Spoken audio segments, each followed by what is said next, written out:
Welcome to another episode of Management Unplugged by GR. Close your eyes for a moment and picture it. The unmistakable rustle of newsprint, the fresh, almost intoxicating scent of ink on paper, that quiet, deeply ingrained morning ritual of unfolding a weighty, substantial newspaper over a cup of hot tea. For generations, that was a tangible, almost sacred connection to the world, a daily habit that anchored millions. Now open them and look around. What do you see? Glowing screens, endless instant notifications, news flashing across your smartphone, your tablet, even your smartwatch, a constant, surging, overwhelming stream of information. That's the world we live in now, isn't it? And that, to me, is precisely the dramatic, almost seismic shift we're diving into today. We're going to unpack the incredible, often humorous, and undeniably challenging journey of a truly prestigious, old-guard Indian newspaper. Imagine a titan of traditional media, an institution deeply rooted in history and national identity, suddenly having to reinvent itself, not just to survive, but to truly thrive in this dizzying, relentless digital revolution. It's a masterclass in adaptation. Okay, let's unpack this. Because this wasn't just any newspaper. We're talking about a media group with incredibly deep roots, a legacy that stretches all the way back to the 1930s. Its very origin was a direct, powerful response to a widespread call for an independent voice during India's intense freedom struggle. Think about that for a moment. Born out of a national movement for liberation, a foundational purpose beyond mere commerce. Yeah, and what's truly fascinating here is how fundamentally that initial purpose shaped their entire identity and operational philosophy. This group didn't just passively report the news, it was an active participant in shaping the national narrative. From its inception, it fearlessly reported British atrocities, shining a light on injustice, championing the cause of independence, and speaking truth to power when very few others dared to utter a dissenting word. This commitment wasn't just a marketing slogan, a lofty ideal. It was deeply etched into its DNA, a core tenet. Right. And that commitment, that journalistic backbone, didn't waver even after independence. It continued to be a beacon of strong, independent journalism, holding power accountable. You can see it woven throughout their history. For instance, in the turbulent 1980s, they played an absolutely pivotal role in exposing a major political scandal that sent shockwaves across the entire nation, even contributing to a change in government. Their investigative reporting was relentless, unyielding, and ultimately effective. And if we connect this to the bigger picture, it shows a consistent, almost ingrained pattern of defiance and journalistic courage. Perhaps one of their most iconic protests happened in the mid-1970s during a particularly dark period of strict media censorship imposed by the government. As a bold, powerful symbol of resistance, a silent scream, if you will, they left their entire editorial section strikingly blank. Wow. Imagine the sheer impact of that visual statement, page after page of emptiness, speaking volumes without a single word. It became an international icon of protest against press censorship, recognized globally for its sheer audacity. Absolutely remarkable. And they weren't just defiant. They were genuine pioneers within the industry itself. They launched one of the nation's very first regional language dailies, which was a massive undertaking, reaching vast new audiences in their native tongues and fundamentally changing the media landscape. A big deal back then. Huge. Yeah. And then, not long after, they followed up by launching the nation's very first dedicated business newspaper, catering to a burgeoning economy and setting a completely new standard for financial journalism. They were always pushing boundaries. So you have this incredibly storied institution built on a bedrock of fearless journalism, innovative spirit, and deeply ingrained trust, with decades of invaluable legacy. But then, around 2012, the ground beneath their feet, the very foundation of their business model, started to shift not just dramatically, but at breakneck speed. Yeah. This wasn't merely about people preferring screens. It was a fundamental, irreversible change in how news was consumed, where it was accessed, and when it was expected. Exactly. Yeah. The shift wasn't just from the living room to another room in the house. It was from the static household to the mobile pocket. Smartphones, tablets, smartwatches content became something you consumed on the go, anywhere, anytime, in bite-sized pieces or immersive streams. And globally, print circulation and advertising revenues were already locked into a relentless downward spiral. Right. India, for a while, seemed oddly insulated from this global trend, almost an anomaly. But the writing was absolutely on the wall. The digital storm wasn't just coming, it was already brewing furiously, its initial gusts already felt. This raises an important question. Why was India initially somewhat insulated, a bit of a late adopter to this digital print decline? Well, a confluence of factors kept print alive longer. You had rapidly rising literacy levels across the country, creating new print readers. Simultaneously, incredibly low cover prices for newspapers made them accessible to a vast population, almost a public utility in some ways. Interesting point. So while global print was shrinking, India's print market was still surprisingly robust. But the sheer scale and speed of digital adoption, once it truly took hold, was undeniable. Consider these numbers. Smartphone users in India were projected to hit a staggering 530 million by 2018. 530 million. That's more than the entire population of many large countries. Exactly. And it gets even bigger, painting an even more vivid picture of this tidal wave. Mobile internet users were expected to reach an astounding 829 million by 2021, covering nearly 60% of the entire Indian population. 60%. That's not just growth. It's a societal transformation, a digital explosion happening in real time. It really is. But here's the kicker, the undeniable proof of this new reality. By 2017, a remarkable 92% of Indians aged 25-34 were already consuming digital news. 92%. Yeah, this wasn't a future forecast or a niche trend. It was their immediate, pervasive present. The traditional morning newspaper was rapidly becoming a relic for a significant demographic. Okay, so the trend is undeniable. But what's perhaps most intriguing here is that this group wasn't entirely oblivious to digital in its nascent stages, were they? No, not entirely. They had actually made some very early, almost tentative forays back in the 1990s, launching a basic news website during the clunky dial-up internet era. Yeah. They even added more dedicated news websites in the early 2000s for their regional and business dailies, so they weren't complete Luddites. Right. But by 2012, that initial website, launched well over a decade prior, was ranked a distant 15th in terms of visits. It was clear that their early, somewhat muted website-centric strategy, essentially just putting print articles online, was nowhere near enough. Not even close.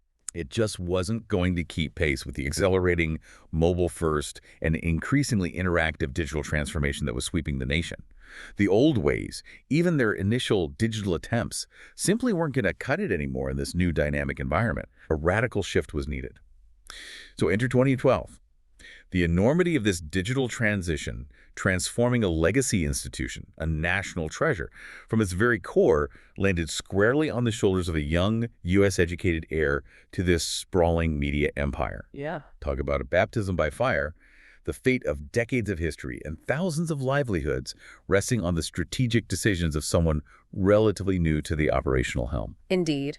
What's particularly noteworthy is his unique background. He wasn't just a typical business scion inheriting a family enterprise. He possessed a truly unique dual perspective that positioned him perfectly for this challenge. He'd studied brand management at a prominent U.S. university, understanding how to strategically shape, position, and evolve a powerful brand identity in the marketplace. But then, crucially, he also pursued a master's degree in print journalism from another esteemed U.S. institution. Ah, so he understood both sides. Exactly. This gave him a profound respect for the craft of traditional journalism, its ethical imperatives, its depth, combined with an acute understanding of modern digital platforms and the fleeting nature of online attention. He bridged two worlds. That blend of deep respect for tradition and cutting-edge insight into innovation must have been invaluable. His youth and direct exposure to global digital trends, unlike many of the entrenched veterans in the industry, made him acutely aware of the new buzzwords that were fundamentally reshaping the entire news industry. Latest news and news on the go weren't just catchy phrases or marketing taglines. They were the new commandments for content consumption. Readers no longer waited. They wanted instant updates, news as it literally happened, delivered to their fingertips. Precisely. The traditional model of compiling all the day's news overnight, meticulously edited and laid out for morning delivery, a century-old norm, a nightly ritual in newsrooms, was suddenly and completely outmoded. This raised a profound and challenging question. How do you maintain depth, analysis, and the journalistic rigor the brand was known for when speed becomes the absolute paramount metric? Yeah, that's the crux of it. The digital realm meant fierce, urgent competition, a frantic race where any player, from a traditional rival to a new age blog, could quickly repurpose and present news, often within minutes of it breaking, sometimes even faster. And the ultimate metric of success wasn't Pulitzer Prizes anymore, at least not online. The new holy grail for popularity, the new currency, was viral content and simply clicks. Suddenly, your serious, meticulously researched, in-depth article about national policy was competing directly for users' fleeting attention with, well, almost everything else online. It was a completely different playing field. And that's where the competitive arena truly broadened, becoming far more complex and multifaceted than ever before. On a mobile phone, a news website isn't just competing with other news sites or even other traditional media outlets. It's vying for a minute, sometimes even mere seconds, of a user's attention against literally every other app on their device. Right. Think about it. Social media feeds, messaging apps, immersive games, online shopping platforms, video streaming services.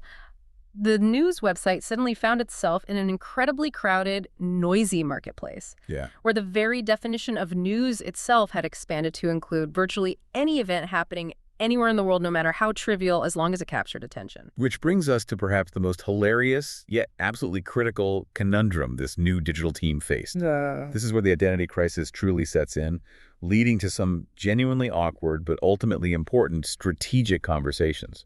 It's quite the dilemma, isn't it? On one hand, you have this media group's brand, a name synonymous with serious, responsible, hard-hitting, and often government-challenging journalism. We're talking about a legacy of integrity, intellectual gravitas, and national trust, meticulously built over many decades. Their existing audience, and indeed the public at large, expected a certain level of serious, thoughtful discourse from them. But then you have the internet, this vast wild west of content, driven by entirely different metrics. And to generate those coveted clicks to attract a mass online audience, the sheer volume of eyeballs needed to make advertising revenue viable. The internet's most consumed topics were often, let's just say, far from highbrow. The internal digital team, somewhat mischievously, dubbed it the ABCD temptation: astrology, Bollywood, cricket, and devotion. You can just imagine the internal struggle, the uncomfortable silence in those initial strategic meetings. A venerable institution known for its intellectual weight and breaking major political scandals, suddenly grappling with the existential need to cover daily horoscopes or the latest celebrity gossip from a film set. It's almost comical. It is. The potential absurdity of a newsroom that once unearthed deep-seated corruption, now trying to figure out the best headline to make a story about a cricket player's personal life go viral on social media. It challenged their very perception of what news meant for their brand. It's genuinely funny, isn't it? The mental image of a seasoned, no-nonsense editor, perhaps with decades of experience on the political beat, now poring over astrological predictions for clicks or trying to brainstorm clickbait headlines about the latest celebrity spat. Exactly. So the big overriding question for the young heir was staring them right in the face. Would keeping that established, serious, intellectually weighty brand name with all its positive connotations of trust and gravitas be an asset or a crippling liability in this chic, fast-paced, often frivolous digital world? Could they truly maintain their journalistic integrity, their high standards, while simultaneously chasing internet virality and the ABCD topics? It sounded like an impossible tightrope walk, a fundamental compromise of their identity. It was a profound strategic question, touching upon the very soul of the organization. Their brand indeed carried immense trust and respect, but did that inherent gravitas translate to the kind of casual, often superficial, click-driven consumption prevalent online? Could they be both trusted and trendy? Could they maintain their distinct identity while chasing the masses? So what did they decide? Ultimately, after much deliberation, they made the courageous and somewhat counterintuitive decision to stick with the established traditional brand name. The core vision of responsible, serious journalism was embraced for the digital medium, but they consciously decided to infuse it with what they termed a youthful flair. A bit of both worlds, then. Kind of. It was an attempt, a delicate balancing act, to reconcile their serious journalistic roots and legacy with the relentless, immediate demands of the digital medium, hoping that genuine quality and a trusted name would eventually find and retain its audience even amidst the overwhelming noise. So they decide to keep the strong, revered brand name, but with this strategic sprinkle of youthful zest, trying to bridge the gap. And here's where we get to what I think is a stroke of absolute genius. A truly frugal, work-smart, not hard approach to technology that flew in the face of what everyone else in the industry was doing. Yeah, this part is really key. Because while other major media houses were spending astronomical sums, literally fortunes, building their own incredibly complex digital content management systems, or CMS, from scratch, often getting bogged down in endless development cycles, this group took a fundamentally different, remarkably clever, and utterly lean approach. This was a crucial and visionary pivot. Instead of attempting to reinvent the wheel, which is an incredibly expensive, time-consuming, and resource-intensive endeavor, they made the innovative decision to partner with an established, US-based open-source platform for all their back-end CMS activities. Open source, okay. This wasn't just about saving money. It was about strategic focus and operational agility. They recognized that their core business wasn't building software, it was creating and distributing news. And the financial impact of this decision was absolutely staggering, almost unbelievable in its efficiency. We're talking about massive, game-changing cost savings. Huge savings. While other major media companies were reportedly spending upwards of 100 million Indian rupees, which is approximately 1.6 million US dollars, on building their bespoke back-end systems from the ground up. This group, with their shrewd approach, spent just a fraction of that. A mere 10 million Indian rupees, roughly 0.16 million US dollars. Just a fraction. That frugal approach wasn't just a cost-cutting measure. It was an absolute game changer that provided them with an unparalleled competitive advantage. And what's even more extraordinary, and perhaps the proudest outcome for the young heir, is the immediate financial result of this decision. Their digital business was profitable from its very inception. From day one. It never registered losses, not even in its initial days, which is a stark, almost unheard-of contrast to so many cash-burning digital ventures that pour vast sums of money into growth, often for years, before seeing any return on investment. Exactly. This immediate profitability wasn't just a pleasant surprise, it profoundly validated their core philosophy and their strategic choices. And that core philosophy, that incredibly frugal and focused approach, faced its ultimate litmus test during a major national election in 2014. This was a high-stakes, nation-defining event. Right. And the company set an ambitious internal target. They were determined to prove their nascent digital capabilities during this pivotal moment of intense national interest and traffic. The pressure was immense. It truly was a high-stakes moment, an all-or-nothing proving ground. On counting day, when the entire nation was glued to every update, desperate for results, their website clocked an astounding over 80 million views. 80 million. Just imagine that surge in traffic. Yeah. Millions upon millions of users hitting refresh, demanding instant updates. Creating a truly immense and demanding load for any digital infrastructure, let alone one that was still relatively new. And here's the absolute brilliance of their genius hack. Yeah. That robust, outsourced, open-source CMS handled this massive, unprecedented load without a single crash, without a single hiccup or slowdown. Incredible, isn't it? Think about that. In a moment of peak national demand, their system held strong.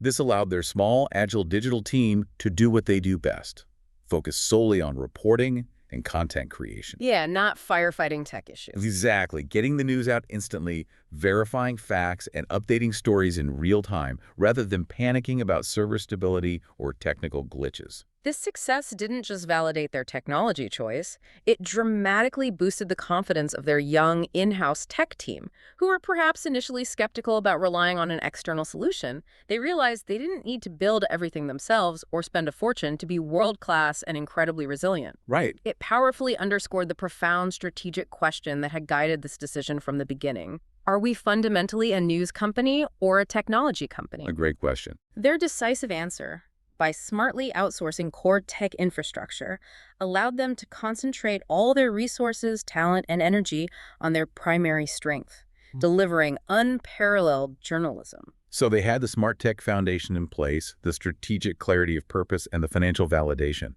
But then as they started rolling out these aggressive digital initiatives, the most challenging and often most resistant element of any transformation came to the fore, the human element. Ah, yes, the culture clash. We're talking about significant internal friction, a genuine culture clash within the very walls of this historic institution. Absolutely. This wasn't merely a technological shift, it was a profound cultural upheaval that challenged deeply ingrained professional identities. Veteran journalists, steeped in the venerable traditions of print, accustomed to the meticulous overnight print cycle where news was painstakingly collated, edited, and laid out for morning delivery, struggled immensely to adapt to the breakneck, often chaotic speed of digital news. You can imagine. The very rhythm of their professional lives, their long-standing routines, was being violently disrupted. And it wasn't just the speed. There was deep-seated skepticism, almost a dismissal of this new digital paradigm. Many traditionalists viewed fast-paced digital news as inherently unverifiable, superficial, and ultimately unreliable. Some senior editors, with decades of experience and immense gravitas, even flat-out refused to engage with influential social media platforms like Twitter, often dismissing digital news as an inferior medium that simply couldn't compare to the gravitas of print. Wow, really? Refusing to use Twitter. Apparently so. Yeah. Imagine trying to explain search engine optimization, or SEO, to someone who has dedicated decades to crafting perfect, nuanced prose for a front-page editorial. It was a fundamental clash of worldviews. This raised an important and urgent question for leadership. How do you integrate these two vastly different mindsets, these conflicting workflows, and these disparate professional values? To overcome this inertia, this profound resistance from within, the leadership implemented a strategic yet drastic organizational change. They effectively built a solid wall between the old and the new. A solid wall. Interesting phrase. So completely separate. That's right.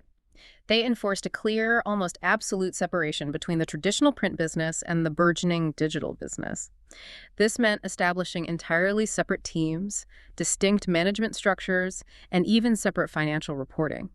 It was a conscious, almost surgical decision to give the digital side the autonomy, the freedom, and the singular focus it needed to move at its own unprecedented pace, unburdened by print traditions, legacy systems, or the skepticism of the old guard. And presumably bringing in new people. And this solid wall also crucially meant bringing in new blood with an entirely different mindset. A dedicated team of hand-picked, highly motivated journalists and digital experts was formed specifically for the digital venture. New talent, specifically recruited for their innate understanding of digital platforms, their fluency in social media, and their intuitive grasp of the sensibilities of new generation online readers, was brought in to spearhead the digital charge. So it wasn't just about hiring more people. No, it was about injecting a fundamentally different DNA, a new culture, and a fresh perspective into the organizational mindset. And with that new blood and new mindset came a fundamental evolution in journalistic philosophy itself.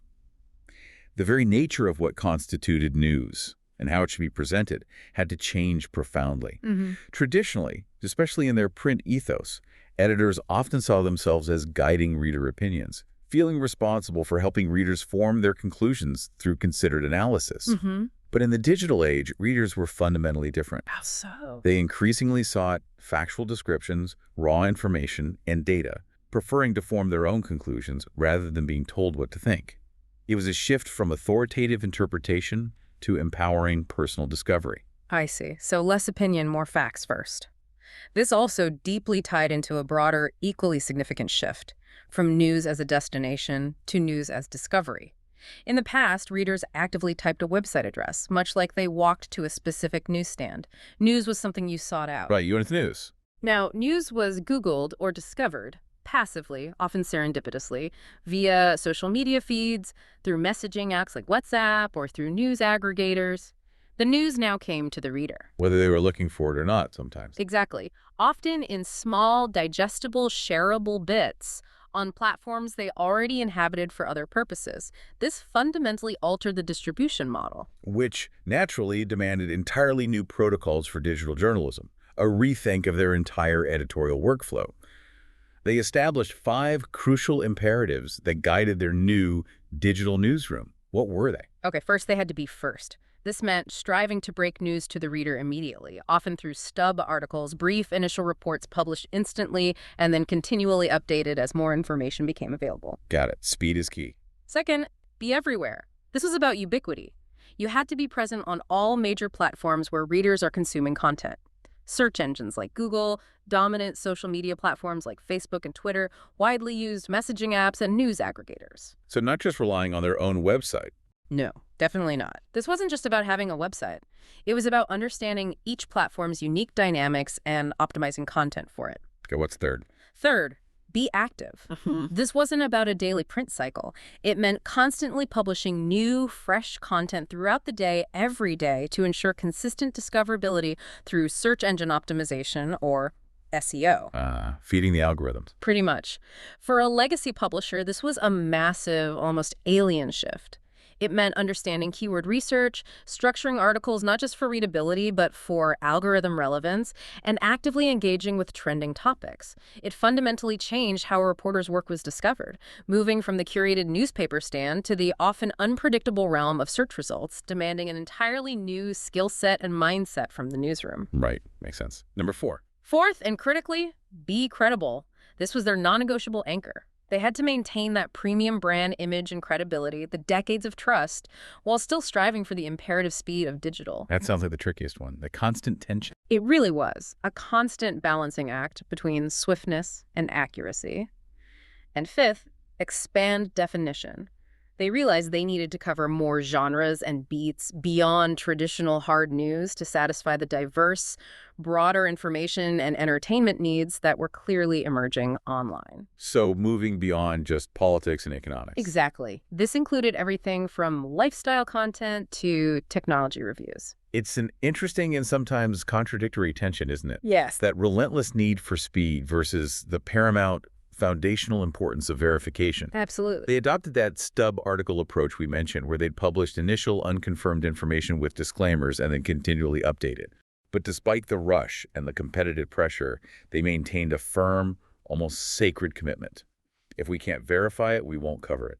If we have covered it, then the reader can trust that we have done the due diligence. And that's crucial. That ironclad commitment to accuracy, even at digital speeds, was absolutely vital for their brand's long-term integrity. What's truly fascinating here is that despite the initial internal friction and the solid wall between departments, their large existing fleet of veteran print journalists became an unexpected differentiator, an unsung asset for the digital push. Really? How so? The ones who were skeptical? Well, yes, but these experienced journalists, through decades of diligent reporting, had cultivated long-standing connections with eminent personalities, top politicians, leading business figures, and even celebrities. This gave them unparalleled access to information, often earlier and more reliably than their purely digital counterparts, who might lack those established relationships. Oh, so they're deep Rolodexes, basically. Pretty much. So in a powerful paradox, their old guard print journalists, initially resistant, became invaluable sources for the new digital newsroom. Information sourced by these trusted print journalists was considered highly reliable and often exclusive. Okay, I see. Creating incredibly valuable synergies between the print and digital newsrooms. It wasn't just a one-way street of digital disrupting print. It was a symbiotic relationship where print's strengths enhanced digital's reach and speed. That's a great insight. And this synergy presumably informed how they actually sourced their content. It absolutely did. It deeply informed their agile content sourcing model, a mix designed for both speed and credibility. Roughly 60% of their digital news came from their dedicated in-house reporting teams, often leveraging those invaluable print connections for exclusive stories. Okay, the majority in-house. Then another 25% came from global news agencies, published as is for broad coverage. And the remaining 15% was picked from secondary sources like television news, but always with significant value addition and verification from their in-house teams. So a strategic blend. Exactly. This strategic mix allowed for both rapid dissemination and the essential depth and accuracy the brand demanded. So with the foundational digital architecture in place, the organization restructured, and a clear journalistic philosophy for the digital age firmly established, the focus shifted from foundational build-out to aggressive, large-scale expansion. Right, time to grow. To drive this ambitious growth, they brought in a new CEO with extensive digital business experience, signaling their seriousness about this new frontier. This was a strategic move to push well beyond simply digitizing their core newspapers. The group aggressively launched a slew of entirely new digital products, not just in traditional news categories, but crucially, in non-news categories. Why the non-news focus? The rationale was clear: to capture new, diverse audiences and tap into underserved, emerging digital segments that traditional media had perhaps overlooked. And they were brutally honest about past missteps, weren't they? They were. They openly acknowledged missing past opportunities, for instance.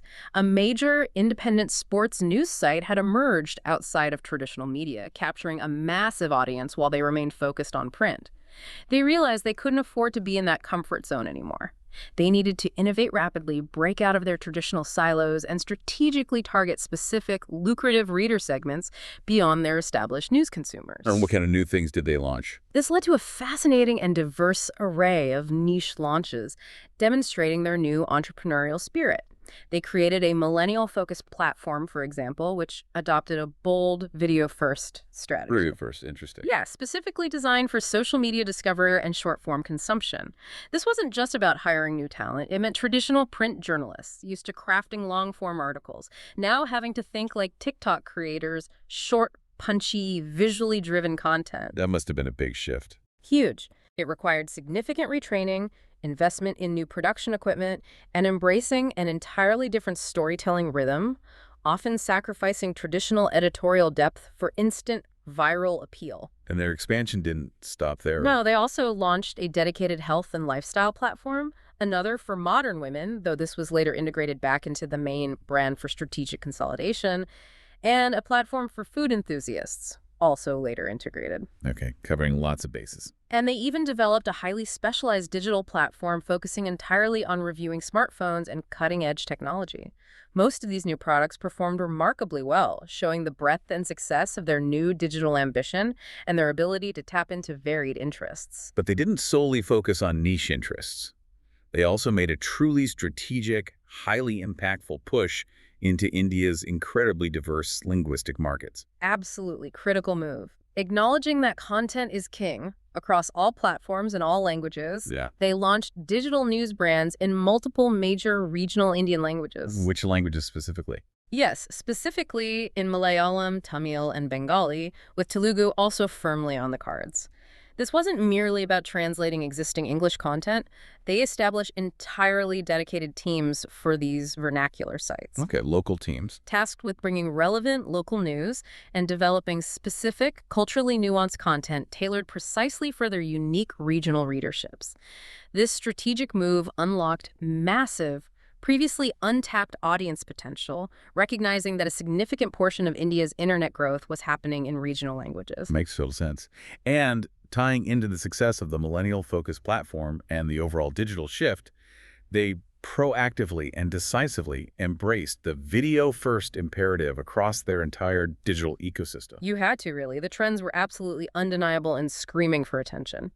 By 2018, a staggering 58% of rural internet users were primarily watching videos. 50%. And a whopping 65–75% of 4G mobile consumers in India were consistently streaming videos. It was crystal clear. Video content was not just a trend. It was at the very heart of India's explosive internet growth. So how did they approach video? Just put everything on YouTube? Not exactly. To capitalize on this, they meticulously categorized their video offerings to strategically serve different purposes and reach different segments. You had informative videos, primarily raw footage from journalists on the ground, with minimal editing, focused purely on adding immediate visual value to breaking news items. Okay, raw and fast. Then there were explanatory videos, which were more editorial deep dives, requiring extensive research and animation, delving into complex topics like gadget reviews or intricate political issues, explaining them clearly and concisely. More produced content. Right. And for broader reach and discoverability on social channels, they had entertaining content, designed specifically for virality and high engagement on popular platforms like YouTube and Facebook, often featuring lighter, more shareable topics. Got it, the viral bait. And finally, they produced interviews, often long-form discussions with prominent personalities, many of which were linked directly to their exclusive print interviews. Ah, connecting print and digital again. Exactly. These were aimed at building deeper loyalty and presenting a unified cross-platform brand image, ensuring their trusted voice resonated across both print and the new digital video landscape. This comprehensive approach ensured they were present and competitive in every facet of the evolving media landscape. So they built the tech, completely revamped the internal culture, aggressively expanded their content into new genres and languages, and fully embraced video. Sounds great. But here's the ultimate, often intractable challenge for any online publisher: the monetization conundrum. Yeah, the big one, making money. Making money in the digital news world, especially when content is given away for free, is incredibly difficult, and they faced what many in the industry call the Goliath problem. This is a critical point because the revenue model profoundly impacts strategy. Unlike a handful of global success stories, like a prominent U.S. newspaper or a leading U.K. financial newspaper that successfully managed to pivot to paid online content. Which is rare. Very rare. This Indian group, like the vast majority of news publishers globally, had to give their content away for free. Digital subscriptions as a significant standalone revenue source were almost non-existent for them, largely due to consumer expectation and the sheer volume of free content available. Which meant that digital advertising became their primary, almost exclusive source of digital revenue. Pretty much their only lifeline. And here's where the competition gets brutal and the landscape completely changes. In the print world, newspapers were a clear, often premium choice for advertisers, a defined medium. But in the digital realm, Oh boy. it's a jungle out there. Advertisers had literally millions of online options, from social media platforms to niche blogs to video sites. Media websites of all genres, not just news, were suddenly competing for the exact same digital advertising dollar. A vastly different and far more cutthroat environment. And this brings us directly to the Goliath problem head-on, the undeniable, overwhelming dominance of Google and Facebook, the twin giants. These two tech giants controlled the vast majority of digital advertising revenue and traffic, acting as gatekeepers to the online audience. In 2016, they collectively captured a staggering 64% of all internet ad spend globally. 64%. Just two companies. Yep. They essentially became the de facto advertising agencies for the entire internet, including news. Think about that disproportionate share for a moment. Out of roughly $250 billion in global internet advertising, the entire news industry, collectively, across all its players, made only a tiny fraction, a mere $10 billion. Wow, that's an astonishingly small slice of a very, very large pie, and it highlights the immense power imbalance that news publishers faced. And this over-reliance on these powerful platforms for content discovery and revenue presented inherent existential risks, didn't it? Absolutely. For instance, in early 2018, social media platforms unilaterally changed their content policies, which drastically impacted news publishers' traffic and revenue overnight. Just like that. Just like that. Imagine your entire content distribution strategy, your audience reach, being at the mercy of an algorithm change you have no control over, a digital black box. And it gets even more complex and potentially insidious. These platforms shifted from simply driving traffic to news sites, which at least allowed publishers to collect their own audience data. Which is valuable. Very valuable. To actually hosting news content themselves through features like instant articles or accelerated mobile pages. Right, keeping users on their platform. While this could provide rapid reach and a smooth user experience, it risked completely cutting off the direct relationship between publishers and readers, potentially hindering any future subscription models or direct audience monetization strategies. Publishers risked becoming mere content providers for platform aggregators. This raised a significant and deeply unsettling concern for one of their senior editors, who perfectly encapsulated the lack of transparency and control by saying, "Periodically, we receive payments from a major social media platform, but honestly, we have no clue how they calculate the revenue share." Oof, that says it all. It really does. This perfectly illustrates the profound power imbalance, the complete asymmetry of information, and the inherent vulnerability of news organizations beholden to tech giants. Furthermore, the evolving ad landscape, with the rise of programmatic advertising essentially automated, real-time bidding for ad space, and native ads, which are designed to blend seamlessly into content, fundamentally changed the game. How so? For this news group, it meant competing not just on content quality, but on data-driven targeting. And then you had the pervasive rise of ad blockers, tools that completely prevent ads from loading, directly cutting into their primary digital revenue stream. Ugh, ad blockers. Forcing them to innovate with less intrusive formats or risk losing their audience altogether. It was a constant multi-front battle. So, after navigating monumental challenges, the identity crisis of the ABCD dilemma, transforming their technology on a shoestring budget, battling the entrenched internal resistance of a legacy newsroom, and confronting the seemingly insurmountable dominance of digital Goliaths, did their strategic gamble pay off? The big question. The answer, unequivocally, despite all odds, is a resounding yes. Despite all those formidable obstacles, all the internal and external pressures, by 2017, this group had successfully reinvented itself. It wasn't just survival, it was a triumphant resurgence. They soared to become the second largest digital media group in India, boasting a remarkable 56 million unique visitors a month. 56 million uniques, that's huge. This isn't just a numerical achievement. It signifies a new level of national prominence and digital leadership. And the successes weren't just aggregate numbers. They were deeply impressive across different categories, highlighting the breadth of their transformation. Tell us more. Their main Hindi news site emerged as the second largest online Hindi news site on desktop, a huge feat in a competitive language market. Their business news site achieved the coveted #2 status among business news websites by unique visitors, demonstrating their ability to maintain authority in a specialized niche. Still strong in business news, then. Yep. Their millennial-focused platform was consistently receiving millions of page views monthly, proving they could connect with a new generation. Even one of their regional language news websites grew rapidly to become the third largest in its crowded market. These were truly significant, hard-won victories. Financially, this validated their arduous digital journey and the strategic choices they had made.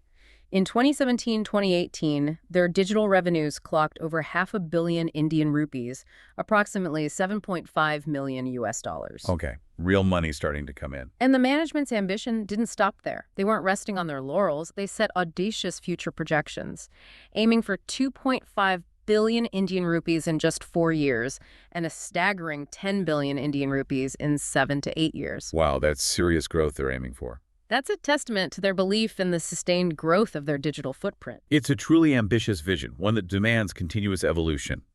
But they also recognize with strategic clarity that while leveraging their strong existing brand had driven this initial explosive digital growth and provided a crucial trust advantage. Which was key early on. Absolutely. It had now reached its limits for further rapid scaling. The next phase of expansion to achieve those ambitious targets would require entirely new, even bolder strategies beyond simply digitizing existing content. This means focusing on a series of micro milestones for continued sustainable growth, breaking down their grand vision into actionable steps. Future initiatives include actively exploring partnerships with technology-first publishers globally, bringing in new expertise and distribution channels. Looking outwards, then. Yes. They plan to expand their international digital footprint, leveraging their content for a global audience. Fostering truly innovative native advertising solutions that are less intrusive and more integrated is also a priority to combat ad blockers and improve user experience. And, of course, they plan to invest heavily in high-quality, digital-only video content, doubling down on what they've learned about video consumption. And, building on their current success, they aim for further, deeper expansion into regional language reach across India. So, continuing the language strategy. And finally, what does this all mean for the long term? They deeply understand that continued, aggressive growth won't just happen organically. No, it requires constant work. It will hinge on evolving their core business model, forming smart strategic alliances with tech companies and other content creators, relentlessly innovating content distribution methods, launching genuinely new products, and actively considering acquisitions of smaller, agile, digital native companies. Getting into M&A, maybe? Possibly. Crucially, it means embracing cutting-edge technologies like artificial intelligence, not as a threat, but as a tool to enhance everything from content creation to audience targeting. It's a constant, dynamic, and perpetual evolution. So what does this all mean for you, the listener, as you navigate your own professional and digital world? This story is a powerful, inspiring testament that even a long-standing traditional titan of industry, a symbol of established media with all its inherent gravitas and inertia, can successfully learn new tricks, shed old habits, and fundamentally reinvent itself for a rapidly changing, digitally dominated world. It's not about abandoning a proud legacy, but about intelligently adapting it, re-sculpting it for a new era. Indeed. It leaves us with a truly provocative thought.